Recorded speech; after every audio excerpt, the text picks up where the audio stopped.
মা গো, ভাবনা কেন? আমরা তোমার শান্তি প্রিয় শান্ত ছেলে, তবু শত্রু এলে অস্ত্র হাতে ধরতে জানি। তোমার ভয় নেই মায়া, আমরা প্রতিবাদ করতে জানি।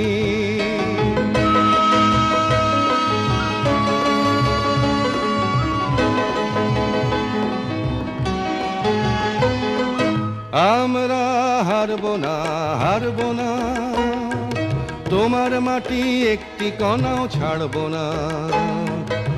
আমরা হারবো না, হারবো না, তোমার মাটি একটি কণাও ছাড়বো না। আমরা পাঁজর দিয়ে দুর্গ ঘাঁটি গড়তে জানি। তোমার ভয় নেই মায়া, আমরা প্রতিবাদ করতে জানি।